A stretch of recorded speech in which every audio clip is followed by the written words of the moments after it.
Okay, hi everyone. Good evening. So I'm excited to be here for this conversation with three amazing women and also three South Asian women leading in different fields.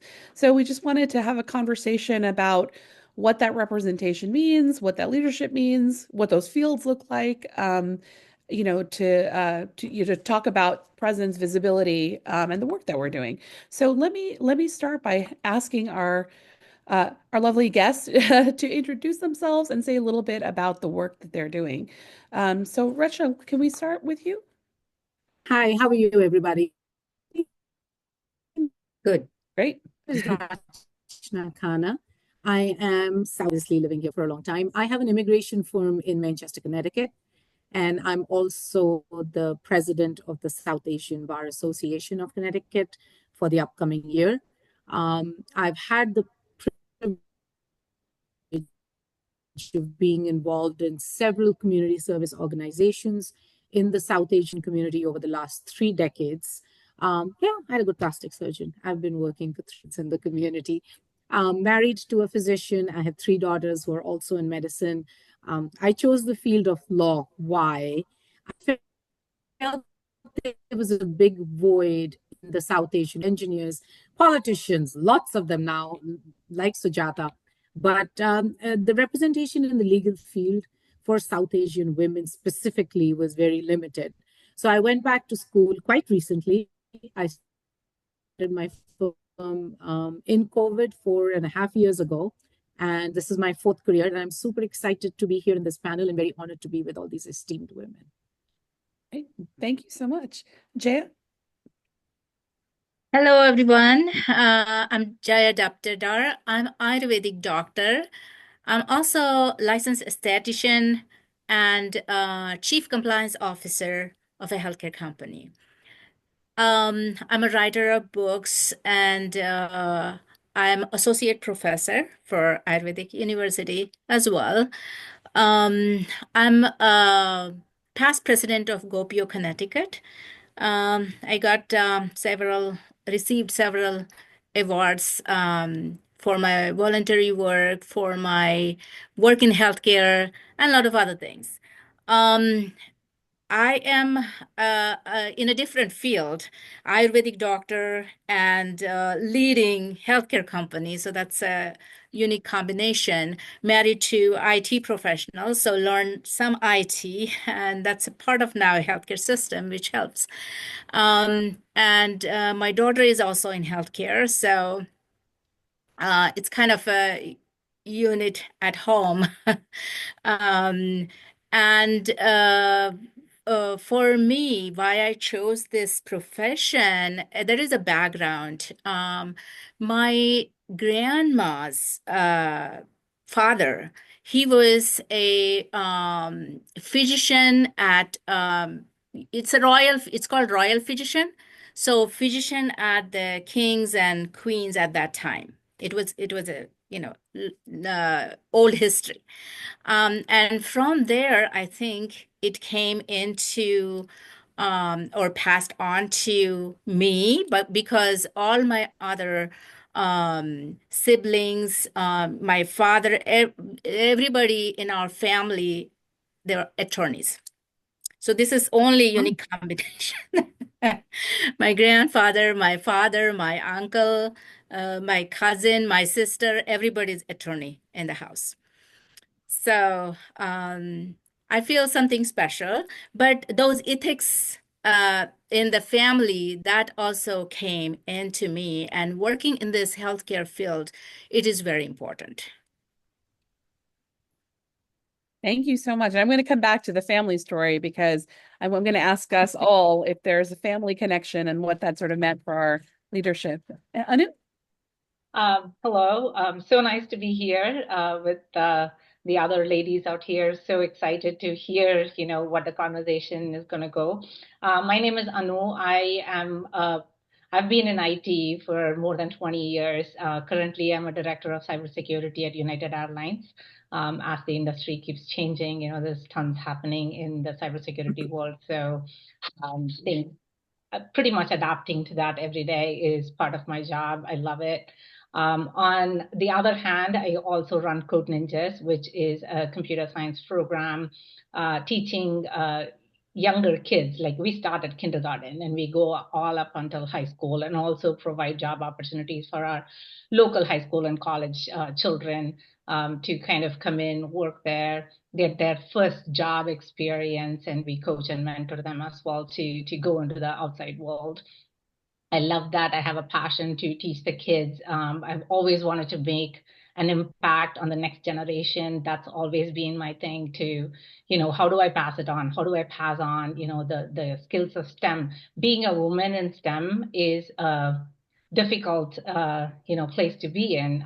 As a leader, you face double the challenges, especially being a South Asian woman, right? So more focused on bringing more women in STEM, more girls in STEM. How do I steer their career paths much earlier than, when they think about colleges, right? Like, how do we steer that path when they're in elementary school? How do we get them to think about robotics, and how do they, think about like designing and creating animations?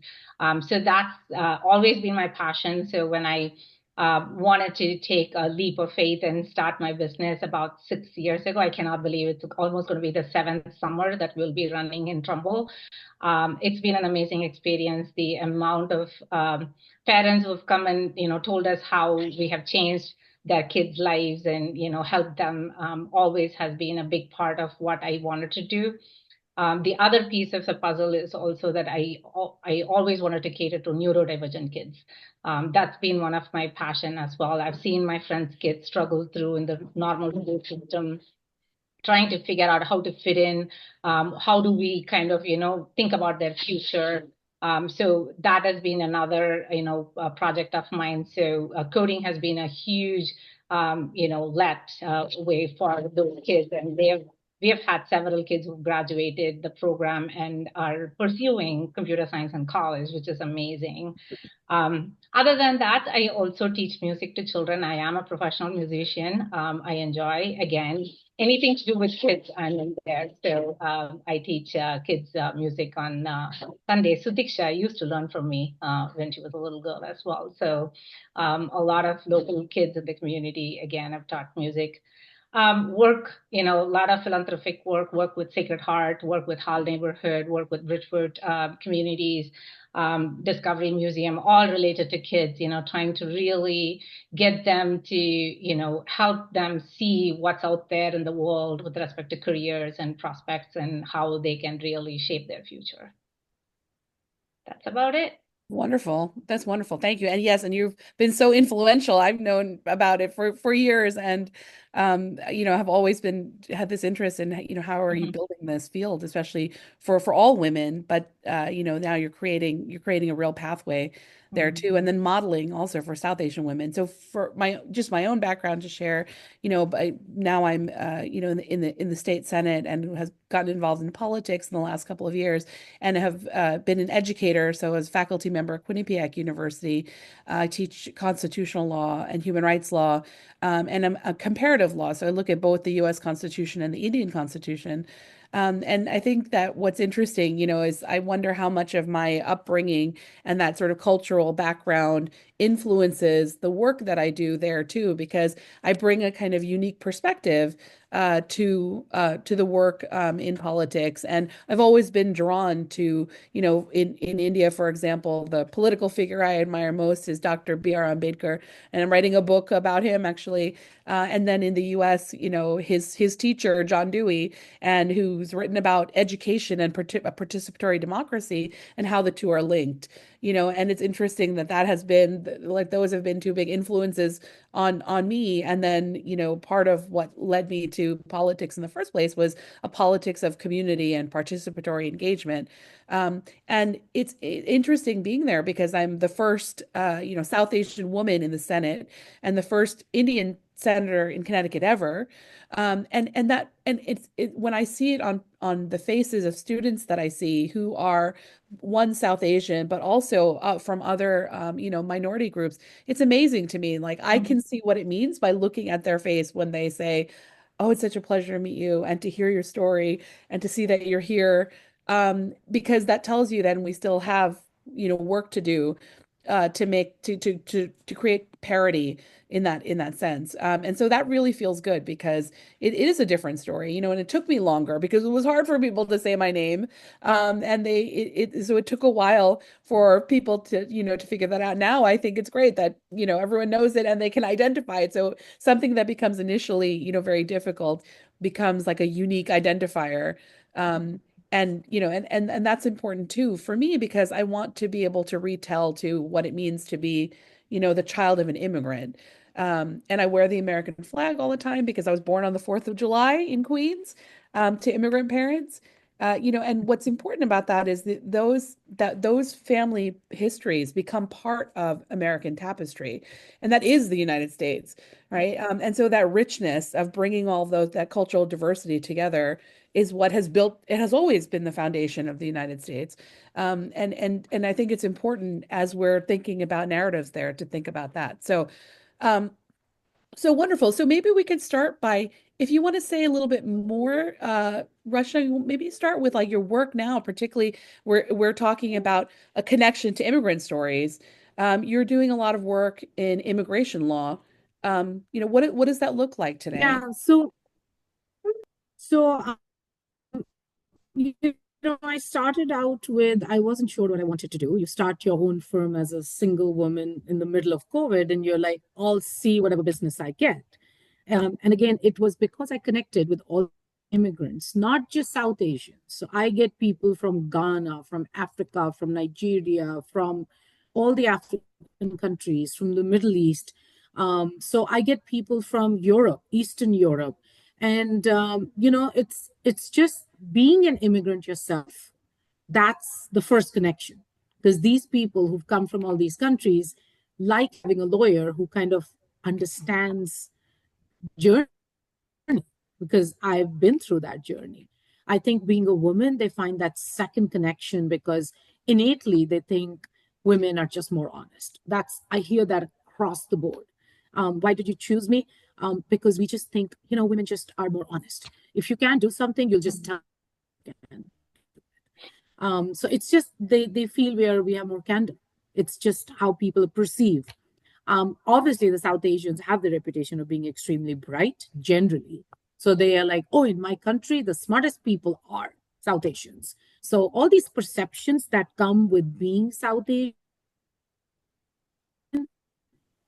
help me embrace my daughters. Don't reject where you come from, because that's your foundation.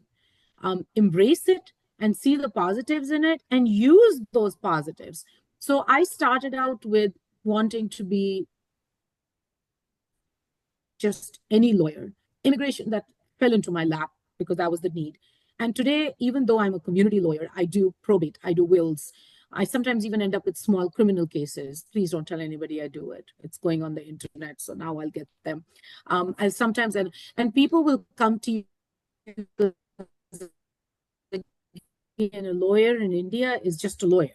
So they'll come and I'm like, I'm an immigration lawyer. I don't do this work. And they're like, no, but you're a lawyer? What do you mean you don't do this work?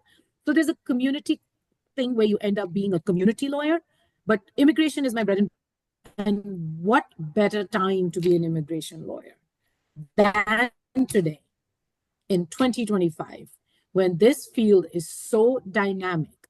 And I'm not taking sides. I don't want to criticize any organization. What I tell people, it is. That's it. Full stop. It is. The law is what it is. Executive orders are what it is. As a lawyer, I'm not judging anybody. My job is to navigate this landscape and make it fair for my clients and give them whatever access to law within the boundaries of law that I can. And that's, I think, a really lovely place. I love, people are complaining. I'm like, oh my God, I love being an immigration lawyer. Can you imagine people navigating this landscape of immigration without us? So if you really wanted to make a difference in people's lives, this is the year to do it. Maybe it's the next year too, or the year after, or the year after. And I think it's a dynamic field because it constantly changes. It's not finite. As you know, we don't have a black law. except the Constitution is finite. I hope But so. look how we also take that well, but we take that finite Constitution and then change it in case law. There's no black letter law in America, which I didn't understand until I went to law school. We're all case law driven. And depending on whatever case happens, it could overturn, for example, abortion, an existing law that has been the law of the land for a long time. So I find it very interesting. And I think being an immigrant, being in my age group, being South Asian, I find the connections not just with South Asians. I find the connections with a lot of people from many nationalities. And that is what I love. And that is really what keeps me study a lot. It's like I get up in the morning, and if there's an executive order, you have to read up on it. And what people don't understand is the law, executive order is not really always the law. It's just an executive order. So there might be due process, they might, and people don't know how to navigate this. So you have to learn everything about it. You have to think how this will really take effect. Is it actually going to take effect? When will it affect the people? Birthright citizenship. Everybody's scared. Well, nobody can just take something away from if it's constitutionally yours. So people are just nervous, and it is our job to stay calm. I keep telling all my fellow lawyers, we should not get nervous. It is our job to be calm and to keep people calm, help them navigate this. And I truly, I can't tell you how much I love it. I do. That's fantastic, Rach. So I have one question for you, and then I'm going to ask Jaya to talk a little bit about your field, and especially to say more about Ayurvedic medicine and what that means is getting so popular now in the United States. And then Anu, I want to talk about, your work, especially as you mentioned in all the sort of, the path breaking that you've done for in coding and in technology. But Rachna, but for you, what legal challenges are being brought against recent immigration policies, and what impact they have on future cases? So this is a question about your work. So I think it's going to break down to certain things that are being challenged in the courts. We have to wait to say how the due process. For example, can the United States take a green card, which is a resident card, which we've taken as the right to live in this country once we've had that due process? And we don't know the answer to that. You can't just write an order and put it into effect. But maybe you can, unless it goes through the court system. So there's some big things that I think we have to watch to see how the courts deal with it, how our judiciary deals with these orders. Birthright citizenship, it cannot be just taken away without the due process. That's what I feel as a lawyer. And as a constitutional lawyer, I hope you agree with me. Absolutely. And there's longstanding precedent, that says that. Yes. So can the green cards. Now, when it comes to deportation, it's a whole different world. And I tell people, if you have entered this country through channels, without being crossed the borders, and if you've been living in this country, understand, your rights might be limited. It might be different for people for citizenship, for green cards. So when it comes to deportations, I think that's going to be the Wild West, in my opinion. Yeah. It really is. And I don't think any lawyer today can give you any idea on because you remember, these people have not been through the processes of this country. And when they are going to be picked up and put, it doesn't matter right, wrong, it doesn't matter. But that part of the law, I really think it's going to be the Wild West. And we have to wait to see how it settles down. I think people, suddenly I'm getting calls from people who are US citizens. They're scared. You don't need to be scared.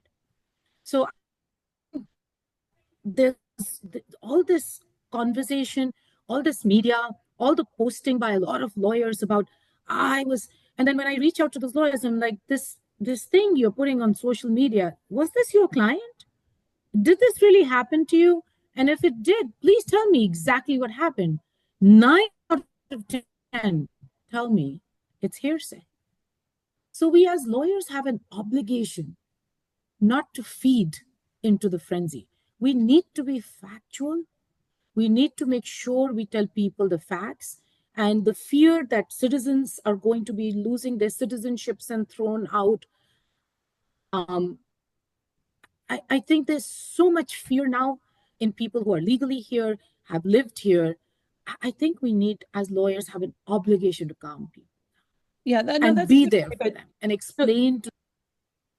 yeah, that's important, but we are, I would say, at least from my perspective too, in unprecedented times in a bit, Yes. because we're seeing questions of sort of overreaching that we haven't seen before. And those are questions that have constitutional answers that have been answered before, and now they're being revisited.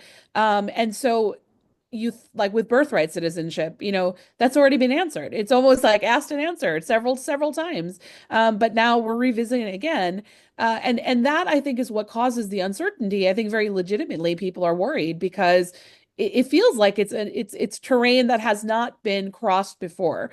And that's what, and we don't know. I think that's what, and there are also questions, of course there have been deportations under, different administrations, but the question now of, to what extent can states be commandeered to do work they object to because they object to the process that's happening.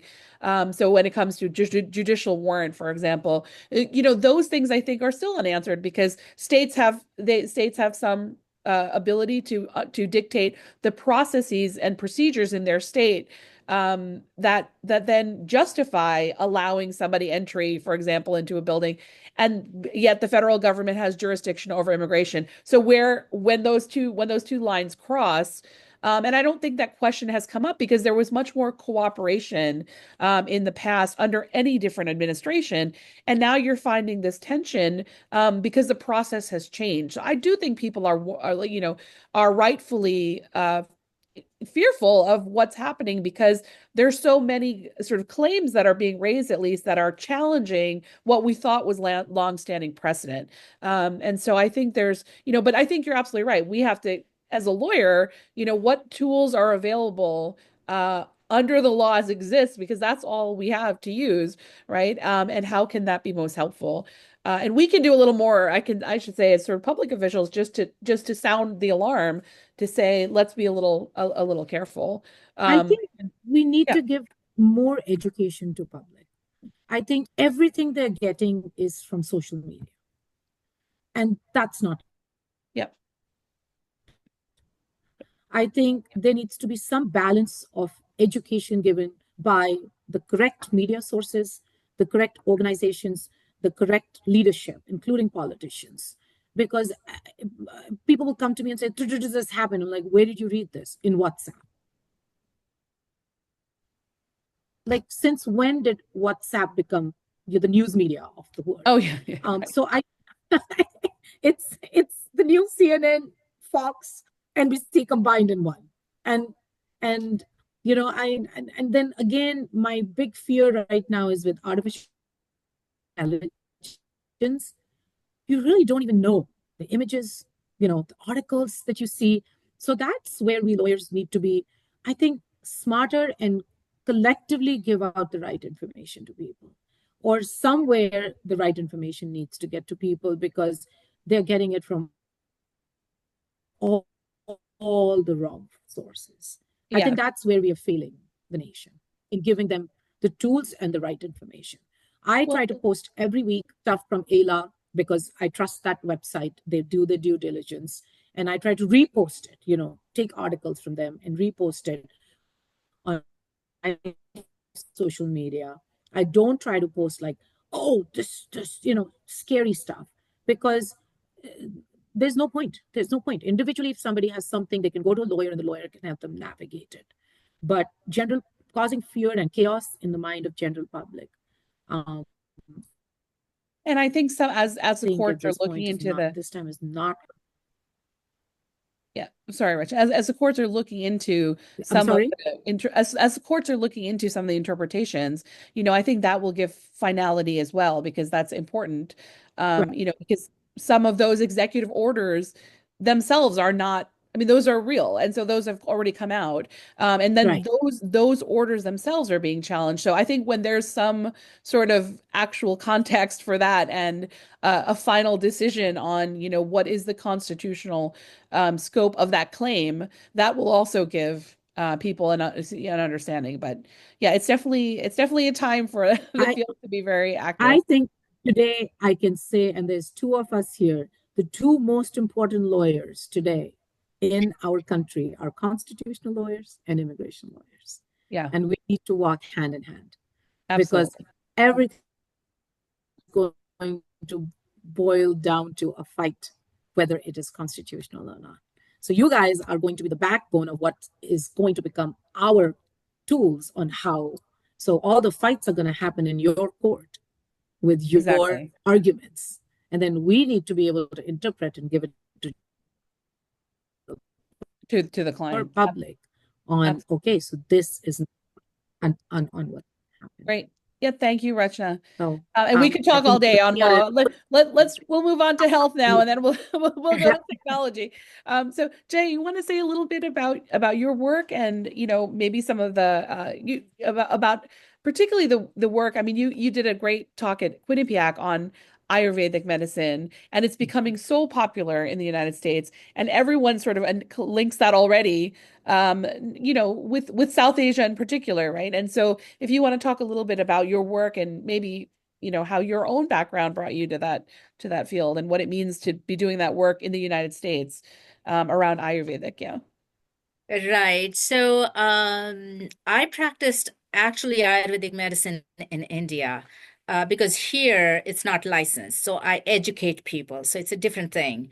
Um, but then when we actually moved to different countries and landed here, my husband was also in the university doing his master's at that time. Then I started doing master's and actually in IT because I was like, okay, that was popular at that time, right?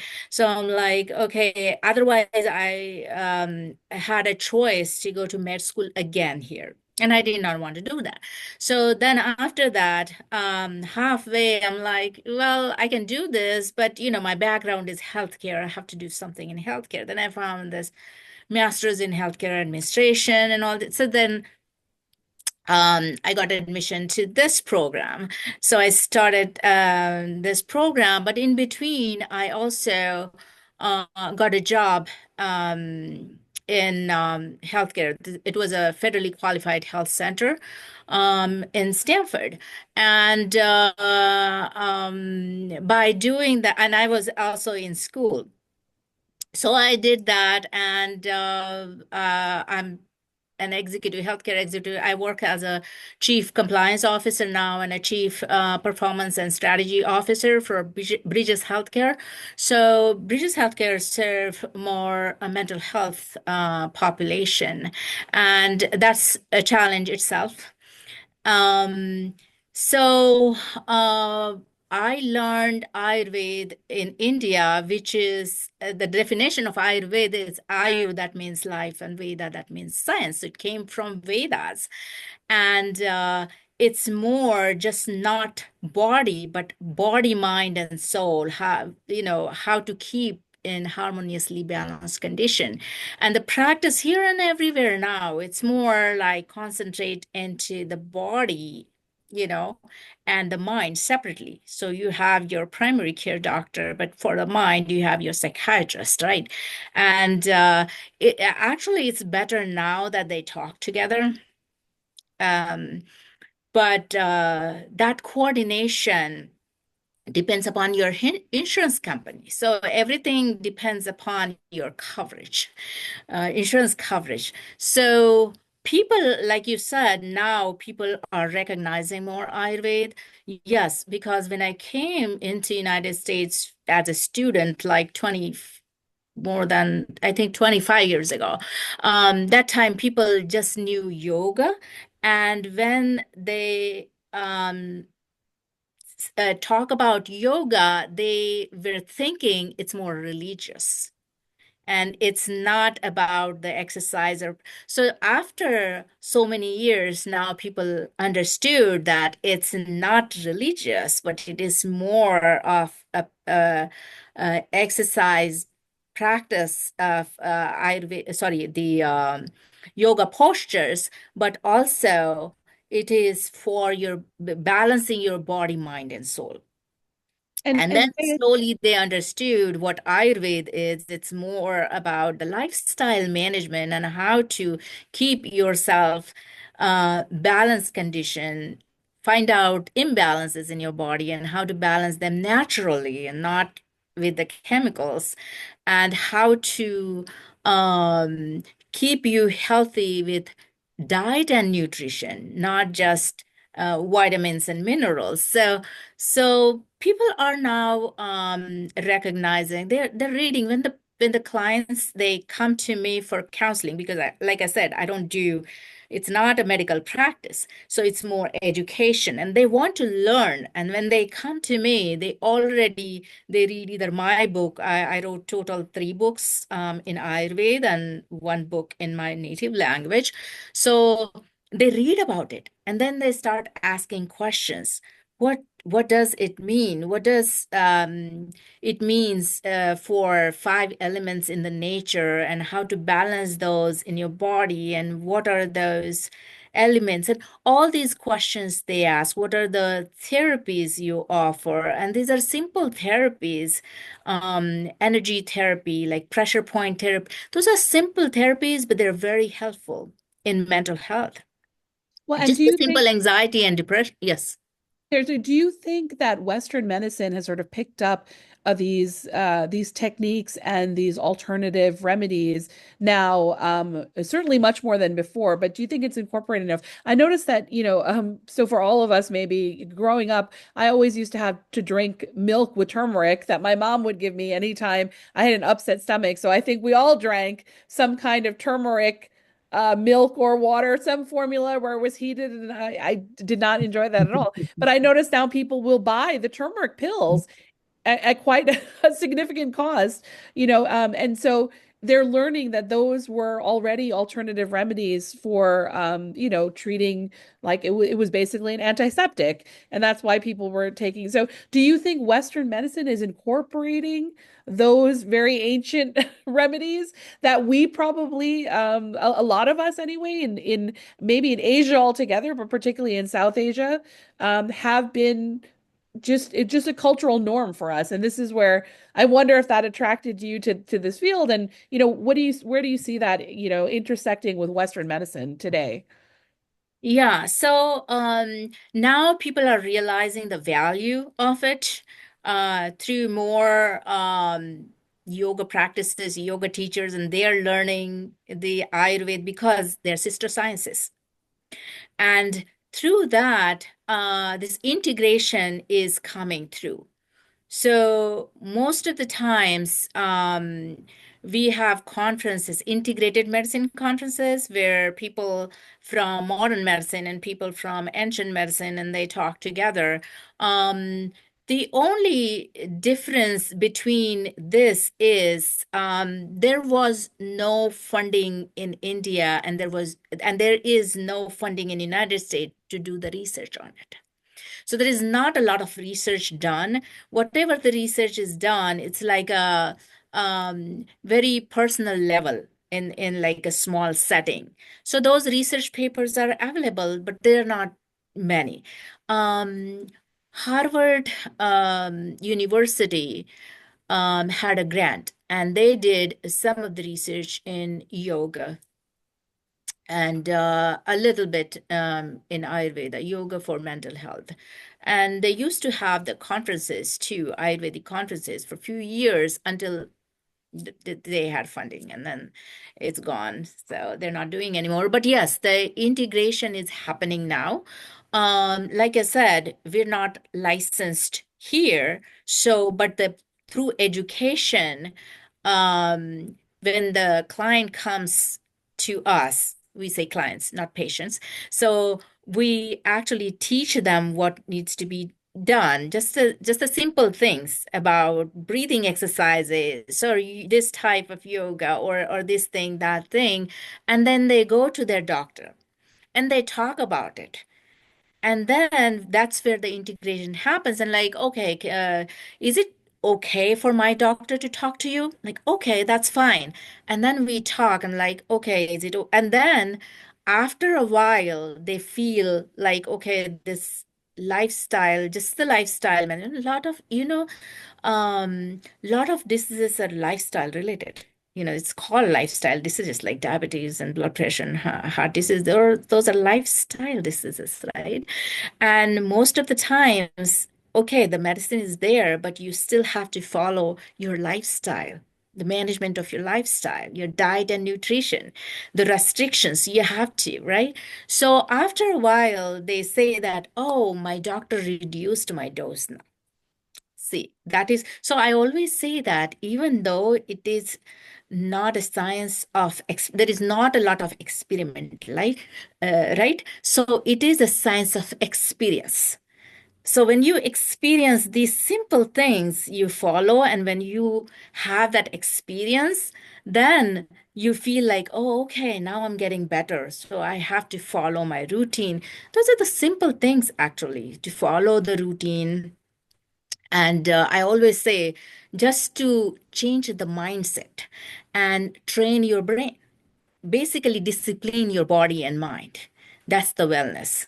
Yeah. I mean, that's not only a thing, but those are the simple things to follow for aging gracefully. I always talk about aging gracefully. That's the aging gracefully. Yeah. Thank you so much. I think we're going to see more of this intersection too, because, this holistic approach to medicine, I think people are using that approach in other aspects of their lifestyle. And, it's important to make those connections. And, we're certainly seeing, I think, the popularity around that. So that's fantastic.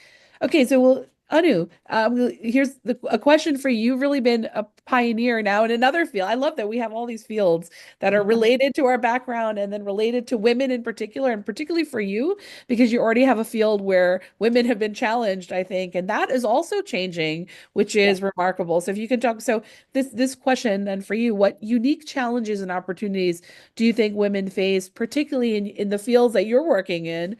And how can these be addressed to promote gender equity and empowerment? Something, I think of you when I think of who's a Yeah. pioneer, creating a path for women in fields where, they really didn't have a big presence. So if you want to say a little bit about that. Definitely. So in general, right, like, I mean, if you look at our workforce here in the USA, in corporate America, you would find that, there is about 50-50, in the lower management or individual contributor level. But they have found that in studies, as, you grow in your career, the senior management level, there is about 8% of women. And the reason is not because women are not capable of doing it. There is a perception. And number two, we always put family first, right? So there is this notion of, hey, it's okay if I don't get a promotion because I need to be able to be there when my child is sick. I want to be there when, something happens. I need to be home to make dinner, like your values that you've grown up with, especially as women of, from Southeast Asia, we have been grown up with those values, right, wrong, indifferent. That does impact how you work through your career. So one of the important things that I usually work with as a mentor and coach women is to talk through all those, on how do you handle all of that, right? Like, because if that is on your mind, like, you're not focused on your career, right? So how do we really break those barriers? How do we, it's a very small glass ceiling, but we have to break that to be able to get to that next level and really get women in these fields. More and more it's happening. Like, I am so proud to be working for a boss who's a female and my CISO who's also a female. And, that's one of the reasons I actually took this job, because I was like, this is amazing, right? Like, female leaders, and you really can inspire. And get that. But from Code Ninja's perspective, that's been one of my big goals, because yes, you want to get kids involved in coding and computer programming and understanding STEM, but women and girls especially, that delineation of I'm a girl and I cannot do this, I want to do only creative, like I want to draw, I don't want to go to coding, I want to do ballet. I hear this every day. Even parents who come in, they will bring a boy and a girl, and the boy would go into the coding and they would say the girl is going to ballet class. And I'm like, why? Why are we already, putting that gender bias in these kids' minds? Why can't a girl who does ballet come in and do coding? And so one of the things that we incorporate in our coding program is for them to put their creative juices, in use. So we tell them, okay, you love ballet. Let's pick a ballet girl. Let's make her dance. Let's make two ballet friends cross over each other and let's make a game out of it, right? Like, so you kind of take what their interests are and teach them something unique, to build that skill. So if a kid loves, gymnastics, we have done that, okay, let's create a full balancing beam. So if somebody crosses from here and does this, so they code, they literally are coding to make that happen. We just give them the character. So just providing that mindset shift of, I can do this. And they become they'll be beaming with smiles when they walk out of the classroom. And that makes my day, right? So just seeing that little, things, Mom, I just did this, and they also are so funny. Kids are extremely funny, right? So you want to keep up with that. I would tell them, okay, something has to fall from the sky and you have to catch it. What would you do? Pizza slice will fall from the sky, a popcorn or a cheese, whatever. Like, it's so funny. Like, they create the same game. 20 kids in the class will create 20 different variations. That's their creativity. So fostering creativity and providing that, ability to think beyond normal norms is very key to getting girls in STEM and in through the door. So that is one of my key goals that I work with, so to make sure, consciously that we are really promoting these STEM skills in girls, and them thinking about, careers in computer science. And within computer science, there is about 200 different varieties of, careers that they can choose from. You don't have to be a coder. You don't have to sit in front of a computer. You could go and, you could create a movie, for Pixar, or like you can work for Disney, or you could do anything, like you love Disney. Okay, go work for Disney, like create a new character, what is Dr. Tinkerbell, so, imagination and putting your interest and channeling that passion into what you can really achieve is going to be the key. So how, getting the kids over there is kind of my passion. Yeah, that's amazing.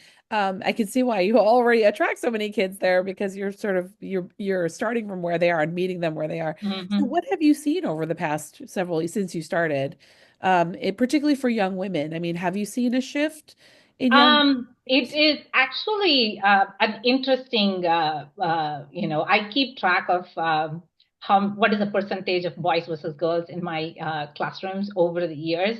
And what I noticed is actually during COVID timeframe, a lot of girls came into my program, which was interesting. Yeah. And then after, like 2023-ish, like when almost at the end of COVID, when things have all opened up and things like that, I do see a little bit of a shift. I still have, good amount of girls in the program.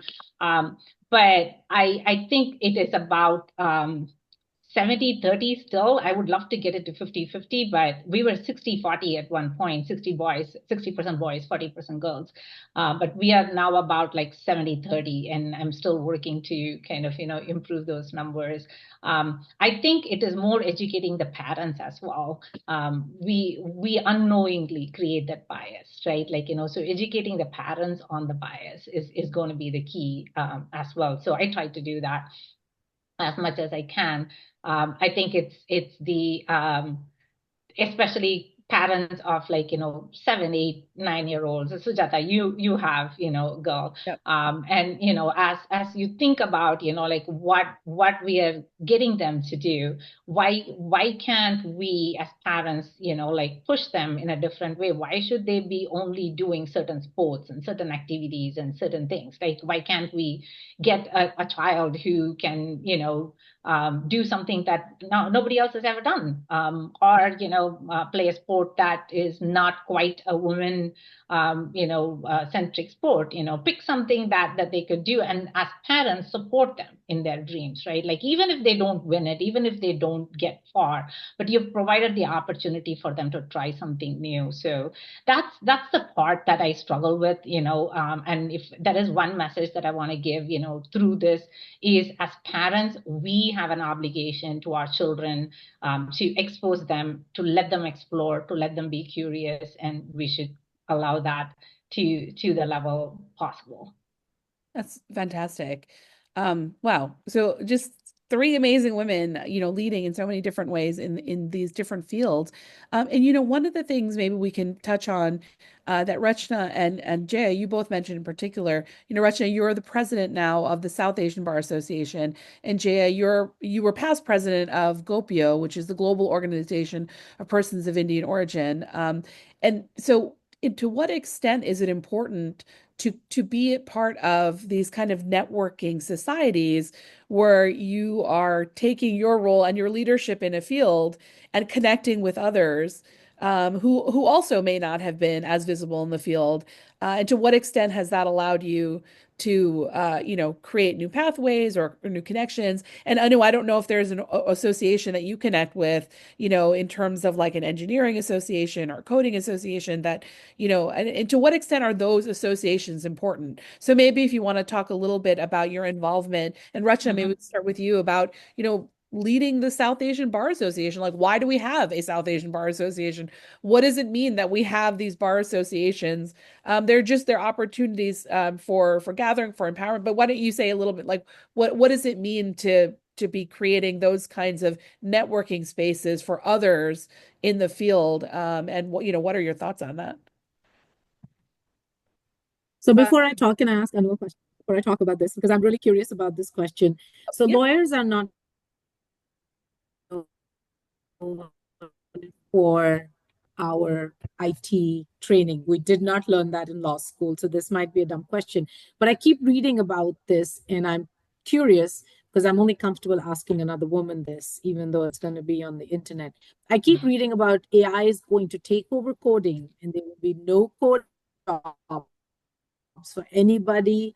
And now this going to impact, in your opinion, these young girls who are learning, or these young kids who are learning coding? And then if AI comes in and does all the coding, then what happens at that point? I'm just yeah, that's a common question, and it's a common fear that exists in the world. And the short answer to that question is then we start doing higher value jobs, right? So you elevate yourself to the next level jobs. And the second answer that I give is the robot can code only when you tell them what to code.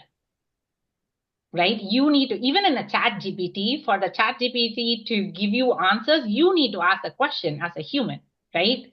So the power is in you to ask the right question to get the right answer from chat GPT. You ask garbage, it's going to give you garbage. You ask the right question, it is going to give you the right answer. So the power still lies in the human. And so making sure that we actually are not worried about what the coding is going to take away, because it is going to be creating actually millions of jobs that are going to be higher value in nature, where you're going to be thinking about at a higher level, not worried about coding, but thinking about problem solving, thinking about inventing stuff. Like, it is beyond our capabilities, and it is going to be, I mean, sky is the limit. I'm so excited actually for AI to come in and get rid of all this coding so we can focus on the bigger things. Oh, Actually, maybe Rachna and Jay, if you can also, that's a really, it's a great question. Like, how does AI impact your fields too? Are you thinking about that? Because I know that's a question on, and we just did an AI forum actually with Senator Maroney, who's leading on AI regulations in the state. So I'd be curious in the legal field, what are you seeing? And then in the health field, Jaya, what are you seeing? Well, lawyers hate AI. So, we hate anything we can't control, and we cannot control this thing. So, um, I don't think there's any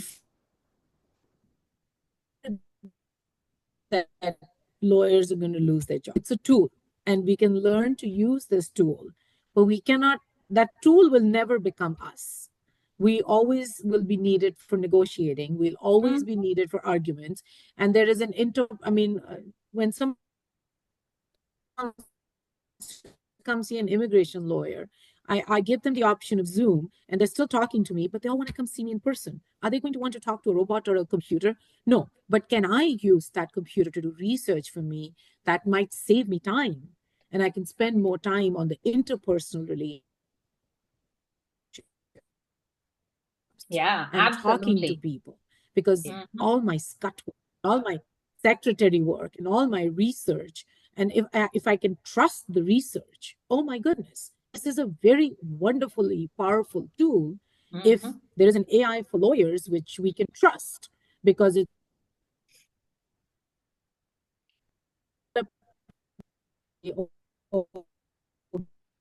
organizations that are these tools. Actually, I don't use it for legal work, but I started using all the AI tools just to learn, like she said, to learn to talk. So I'm also excited about it. Yeah. I think, I mean, from a regulatory standpoint, I do think that it is not fully regulated, right? Like, so because we think are it still needs to be evolving, it's a very forming but stages. I think, Yeah. Oh, Oh, I don't know if I cut you off, Rachna. sorry, Rachna, there's a little delay, sorry, when you're talking, so we can't tell. no, I'm oh, okay. No, I think, and I'd love for something's happening here. So Jay, I want to give you a chance to talk about AI and Yeah. health before. So, like you said, Rachana, it is a tool to use. It is a resource, and it's already been used in medical field. But that doesn't mean that will replace the doctors or nurses or anyone. But it will help them for the research. It also helps them in writing notes. So it's actually embedded now in the EHR systems, and that can help them to, write their notes faster, correct the notes, but it doesn't mean that they don't have to read them. They still have to, read them. Otherwise, it will be a disaster. But definitely, it's a helpful tool. The more research needs to be done, more regulations needs to come along with it to use completely in the healthcare field. But I love it. I mean, the minimum amount that we use. So I'm looking at the time and I see we have a few minutes so I want to just talk, maybe if you can say a quick thing about these organizations. So I do want to end with the question of, who inspired you to come to do the work that you're doing. So we can end with that, with sort of, if you want to think about that. But if you want to just say a quick minute, Rachna and Jaya, about what these organizations mean, and Anu, if there's another organization, what that looks like, and then we'll end with, who inspired you or what inspired you to do this work? So I'm president of the South Asian Bar Association of Connecticut, and our goal is to help a lot of South Asian women, children, men, anybody of South Asian nationality learn, network, use us to become lawyers. We feel there's a void in the legal community. There's not enough representation by South Asians. So our organization, it is my mission to bring the youth and to give them the tools and empower them and help them make connections, which they have in other fields, but they're completely lacking in law. So I think it's a very highly driven, and I see a lot of girls come to me and they say to me, my mom and dad are in IT and I really want to be a lawyer. Can you talk to my dad? And I want same thing, like she's saying there's a barrier. I feel there's a barrier that within the South Asian community, that not every kid has to be a doctor. Not every kid, if your parents are in IT, to be in STEM. We have a third spoke, very big, powerful spoke, law. And it is my goal to make that available and to be a visionary in terms of, yes, you can be successful lawyers, you can be in top 100 firms, you can start a firm just like me, you can become president of the. I think who inspires me is a nameless woman. She is a character I have built in my own head. This woman is all these famous women in the world combined, almost like Shakti, that is breaking every glass ceiling, that is not making a table or a chair, but is creating the room and leading the room. So this is the most powerful in the world. And she's growing every single day. She's a coder, she's a healthcare professional, she's a politician, she's a lawyer, but she is whoever she chooses to be. And therefore, she has no face and she has no identity. And I've created this woman in my head, and she my inspiration every single day. Wow, that's amazing. Yeah. That's a great answer for that. I don't think one I've ever heard before. That's fantastic. Great. Thank you, Rachna. And Jaya, how about maybe you can combine the answers as well and end on who inspires you or what inspires you? Right. So, from my childhood, actually, I got inspired by my grandma. And she was actually following my grandfather was with the physician, and she used to help women. She learned how to make those kadas and this and that, and the women used to come to her to ask her advice on it. And that is like the woman who was more staying at home and taking care of the kids and everything, but still she was leading. So my thing is, for the leader, it's not necessary to have a certain position. You don't you should not have a name to the position, but you can still lead. You can still lead it. And that was really inspiring. I learned so many things from my grandma. And like I said, it's a unique situation because all my other family members are lawyers. But then um, from the beginning, I was very much into like her cooking skills. Everything she used to make is like, this is healthy. This is a healthy laddu, and you will put this and that in that. And that time, she used to put ashwagandha and everything into that. So that inspired me. Like, okay, if and also to work with people, to work with women. She was always surrounded by women, and I still love it. And that's why, like your other question for Gopi also, I love networking, and I feel that that is very important for women, for their career advancement, because we must prioritize this networking and mentorships, and we should have some events. And this is about sharing knowledge also. It's not just a networking, but creating more platforms for women to connect and share their experiences. It's more about fostering each other's growth. It's not about competition. It's about building supportive network, and we should be open to motivate each other and inspire. The leadership is about inclusivity. It's not about the groups and a limited networking or talk. It should be open. It should open up the valuable connections in our fields. Not in our fields. We should be more go out of our comfort zone. I always say that everybody should go out of their comfort zone and do a couple of things, and that increases their self-confidence, and willing power, which is very important. And I always say, like, as a wellness practitioner, so every one of, not only women, everybody, every human being has a certain kind of willpower among them. It's already there.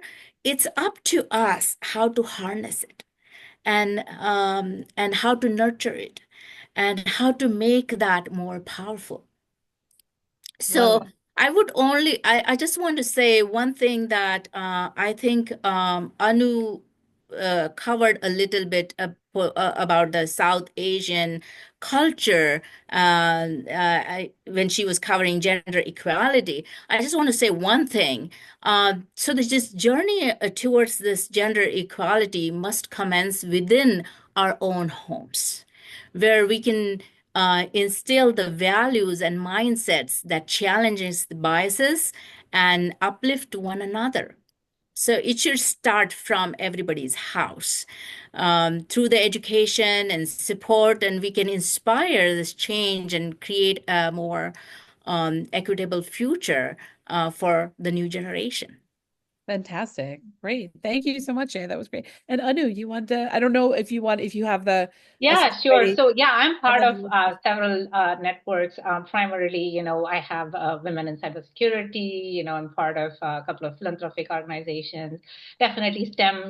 Connecticut Odyssey of the Mind. The reason I connect, and the reason, when you take leadership roles over there, I think one is you get an opportunity to meet some peers, learn from each other, kind of lean on each other, not just women, but in general. I think I've had great experiences meeting some really interesting people, through these organizations and through these networking opportunities that I've gotten. So definitely, I highly recommend, if there is an opportunity that you connect with, definitely I would recommend doing that. From an inspirational perspective, I don't have one person. I follow the rule of Dattatreya, learn, at least one thing from everybody. So, kind of find even, I mean, I used to tell my daughter that, I learn from her on how to be a better parent every day. Like you learn, you make mistakes. I call my older one, she's 20. I call her my trial and error child. Because you don't know and you're learning, right? So I think, we can inspire ourselves to be better every day. At the end of the day, that is what is going to keep you moving, and the fire inside you is what's going to take you places. So that's my just 2 cents on what I would love people to take away. I love it. I love it. And let me just conclude with my, it's important, I think, what inspires you, what draws you there. And I've spoken many times about how my father's story with not being able to, growing up poor and not having access to an education and being able to get that access to education and come to the United States. That's what's always inspired me as an educator to then give back and provide those educational pipelines for students, and that commitment then to community, because it was Yeah. community that helped support him. But I should say, for Women's History Month, it's my mom that inspires me. Like your story, Jay, your grandmother, I sort of follow in her footsteps, and she never taught by like providing lessons. She just teaches by example. Even today, she teaches our kids by example. And I do think it's important you start in the house, I mean, because my mom and my aunt were two women that led our family on trips, on every, so it's like, so I always realize I have these like, and they never were by title and authority in that sense, like we're making all the decisions, but they just led because that's what they Mhm. did, and they led together. So I saw that bond of sisterhood, which I always love, and I have two daughters. And then that my husband does this work with me too, and allows me to lead, and I help him when he leads, and we sort of work together. And I like that you're right when you say that has to start, there is that, or what are you modeling then for the kids, because there's so much work, and we have the cultural model even with an Mhm. in-law apartment with my mom that we all share that work. And so, this is like a multi-generational model. So there's so many many different models of kind of what works for you and what do you, how do you balance your strengths in a way that will pave the path for everyone who wants to move forward. So that's through family, through community, through these networks. And I'm a part of both the GOPIO and the South Asian Bar Association with given my background, and I think those opportunities are important to continue to connect. So I just wanted to thank you all. This was wonderful for this, and I think it's so important to share these stories because it's that it's that minority experience is a minority experience for a reason because not everyone shares it, though we have similarities in our fields with other women and with other individuals in the field. But there's a shared experience here of what it means, to be the first in some ways, to be opening that field, particularly to other women for Women's History Month. So I thank you all very much for joining. And yeah, Jay, you have. Yeah. So I would like to say something, Sujata, and I'm so grateful for this session. But today we are celebrating Women's History Month. I would like to take a moment to celebrate the remarkable achievement of Sunita Williams, our astronaut who has a South Asian background, and she's, safely returned to the Earth after extraordinary 9 months journey in the space. So we should take a moment for her. Her incredible self-confidence and outstanding coping skills in the face of that uncertainty are truly commendable. Absolutely. Yeah. And exactly. Use a platform I to. just want to end Yes, of course, Rachel, go ahead.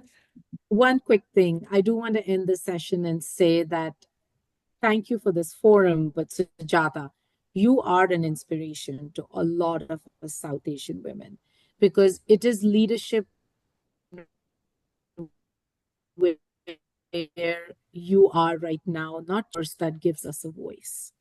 So we are all very grateful for that leadership. And it is leadership like yours that gives inspiration to our daughters who can look at you and say, oh, if she can do it, I can do it. Oh, I thank you. That's why I'm doing this. I appreciate that. So I do want to say it's thank you. more inclusive. That thank you, not just for the forum, but what you're providing to all of us to come forward and also for our daughters to be able to look at you. And so thank you today. Thank you. Thank you. I appreciate that was fantastic. Yeah, I appreciate and she's the first, I think the first senator of South Asian origin in Connecticut. Yeah, first female, first South First Asian female, senator. yes. A lot to be. Another We have glass a lot to ceiling be broken, grateful. right? Yeah, small wins, but yes, as we get through. So absolutely, I ditto everything He that Jaya shattered it and big and Rasna said. strong. He broke it hard. Yeah. Thank you. Well, thank you so much. Thank you. Thank you all for this. This was wonderful and inspiring. And thank you for joining. We'll do more of these conversations. So thank you all so much for taking the time. Have a great night. Thank you. Thank you. Thank you, ladies. Good night. Yeah. Good night.